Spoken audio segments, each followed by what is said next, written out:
Hello നമസ്കാരം, ഏവർക്കും പുതിരീടിലേക്ക്. ഇന്ന് ഞാൻ വന്നിരിക്കുന്നത് അജയൻ്റെ രണ്ടാം മോഷണം എന്ന ചിത്രത്തിൻ്റെ 25-ാം ദിവസത്തെ കേരള ബോക്സ് ഓഫീസ് കളക്ഷൻ റിപ്പോർട്ടുമായിട്ടാണ്.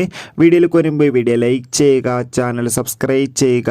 ഈ വരുന്ന ഒക്ടോബർ മാസം ധാരാളം ചിത്രങ്ങൾ OTT റിലീസ് ചെയ്യുന്നുണ്ട്. നമ്മുടെ ചാനൽ ഭാഗം പരിശോധിച്ചാൽ നിങ്ങൾക്ക് കാണാൻ വേണ്ടി സാധിക്കുന്നതായിരിക്കും.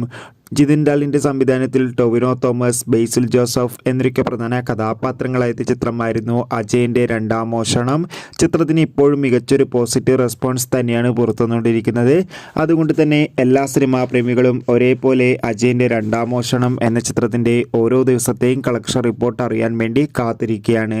ചിത്രത്തിന് 25-ാം ദിവസം മികച്ചൊരു ബുക്കിംഗ് നടക്കുന്നതുകൊണ്ട് തന്നെ 1.5 കോടിക്ക് മുകളിൽ ഇന്നും കളക്ഷൻ നേടിയെടുക്കാൻ വേണ്ടി സാധിക്കുമെന്നാണ് ട്രാക്കിംഗ് റിപ്പോർട്ടുകൾ സൂചിപ്പിക്കുന്നത്. കാത്തിരിക്കാം. കൂടുതൽ ബോക്സ് ഓഫീസ് കളക്ഷൻ റിപ്പോർട്ടിനായി ചിത്രം കണ്ടവരുടെ അഭിപ്രായം കമൻറ്റ് ചെയ്യുക. കൂടുതൽ സിനിമാ വാർത്തകൾക്കായി ചാനൽ സബ്സ്ക്രൈബ് ചെയ്യുക.